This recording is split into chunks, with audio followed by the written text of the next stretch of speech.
ഗ്രീഷ്മലാലിനെ എവിടെ പോണു? നമ്മുടെ ഓലേനെ ഇറക്കാൻ പോണു. ഇറക്കാനാ? എവിടെ ഇറക്കാൻ? ജയിലിലാണ്. അതെ. അപ്പൊ സാറ്റർഡേ ആണ് ഓല റിപ്പയറിന് കൊടുത്തത്. അത് കഴിഞ്ഞ് ഇപ്പൊ വെനസ്ഡേ ആയി. ഇന്നലെ വൈകിട്ട് ഒരു 7 മണിയൊക്കെ ആയപ്പോഴാണ് വിളിച്ചിട്ട് വണ്ടി റെഡി ആയെന്ന് പറഞ്ഞത്. അപ്പോഴും വണ്ടി റെഡി ആയെന്നല്ല പറഞ്ഞത്, അവര് എന്തോ റീസെറ്റ് ചെയ്തിട്ടുണ്ട്. അതായത് ഈ ബാറ്ററിയുടെ ബോർഡ് ഇനിയും പ്രശ്നം വന്നാൽ മാത്രമേ അവർ റീപ്ലേസ് ചെയ്യുള്ളൂ. പക്ഷെ എന്നോട് തോമ്പടി എന്ന് പറഞ്ഞത് ആ ബാറ്ററിയുടെ ബോർഡ് കംപ്ലൈന്റ് ആണെന്നുണ്ടെങ്കിൽ റീപ്ലേസ് ചെയ്ത് തരും എന്നാണ്.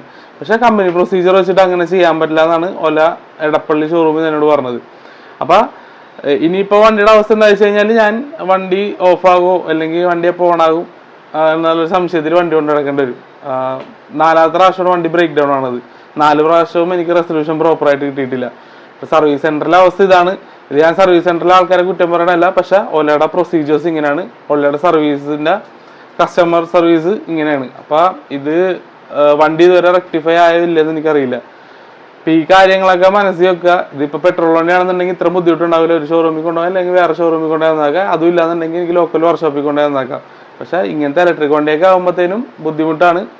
നമുക്ക് ഒരു തരത്തിലും വണ്ടി കൊണ്ട് നടക്കാൻ പറ്റില്ല എന്നുള്ള അവസ്ഥയിലാണ് ഇപ്പൊ. അപ്പൊ അതിന്റെ കോൾ റെക്കോർഡൊക്കെ എന്റെ ഉണ്ട്. ഒരു കമ്പനിക്ക് അയച്ചു കൊടുത്തപ്പോ ആദ്യം പറഞ്ഞേക്കണേ ഒന്ന് വേറെ ഇഷ്യൂ ഒന്നും കാണിക്കണില്ല, ടോർക്ക് ഒന്ന് ചെയ്തിട്ട് കൊടുക്കാൻ ഇപ്പൊ പറഞ്ഞേക്കണേ. ഇനി ഉണ്ടെങ്കിൽ നമുക്ക് ഇതിന് ബാറ്ററി അല്ലെങ്കിൽ ബോർഡിന് അപ്രൂവ് കിട്ടുള്ളൂ നമുക്ക്. ഇതിപ്പോ ഇത് നിങ്ങൾ നമ്മുടെ അവസ്ഥ ആലോചിച്ചു. ഈ രാത്രിയൊക്കെ ഈ വണ്ടി തള്ളിക്കൊണ്ട് പോകണം എന്ന് ഭയങ്കര ബുദ്ധിമുട്ടാണ്. മനസ്സിലായി. ഞാൻ ചേട്ടാ വേറൊന്നും ചെയ്യാൻ പറ്റില്ല. നമുക്ക് കമ്പനിന്ന് അപ്രൂവ് കിട്ടണം, എന്നാലും നമുക്ക് സാധനം മാറ്റാൻ പറ്റുള്ളൂ. അതുകൊണ്ടാണ് ഞാൻ പറഞ്ഞത്, നമുക്ക് ആദ്യം കുറച്ച് പ്രൊസീജിയർ പറഞ്ഞ ഇങ്ങനെയാണ്. ആദ്യം അപ്ഡേറ്റ് ചെയ്യുക, എന്നിട്ട് നടപടി അല്ലെങ്കിൽ ടോർക്ക് ചെയ്യുമ്പോ എന്നിട്ട് നടപടി അല്ലെങ്കിൽ ഞാൻ പറഞ്ഞില്ല ബാറ്ററിക്ക് ഇനി എന്ത് ചെയ്യും വന്നാലും നമുക്ക് നോക്കാം. ബാറ്ററിക്ക് അല്ലെങ്കിൽ ബാറ്ററി ബോർഡായ എന്തെങ്കിലും സെറ്റ് ചെയ്യാം, നമുക്ക് കുഴപ്പമില്ല. ഇത് ഇൻ ബിറ്റ്വീൻ ഈ വഴിയിൽ പെട്ട് കഴിഞ്ഞാൽ ടോയിങ് പെയ്ഡ് തന്നെയാണോ നിങ്ങളാ? ഈ ഇത്ര ഞാൻ ഇപ്പൊ ഇങ്ങനെയൊക്കെ സർവീസ് ചെയ്തിട്ടും വഴിയിൽ വണ്ടി ബ്രേക്ക് ഡൗൺ ആയി കഴിഞ്ഞാല് ടോയിങ് നമുക്ക് ഇല്ല. നമുക്ക് കെയർ പ്ലസ് അങ്ങനെ എന്തെങ്കിലും പ്ലാൻ വല്ല എടുക്കേണ്ടി വരും. അതെടുത്താൽ മാത്രമേ ആവുള്ളൂ. ഇത്രയും പ്രാവശ്യം ഞാൻ ബുദ്ധിമുട്ടിയൊന്നും കാര്യമില്ല. അപ്പൊ അല്ല ചേട്ടാ, നമുക്ക് അങ്ങനെ ഇത് കിട്ടൂല. അല്ല, ഞാൻ നിങ്ങളോട് ചോദിക്കായിരുന്നു, എനിക്ക് വേറെ ആരും ഇല്ല ചോദിക്കാൻ വേണ്ടിട്ട്.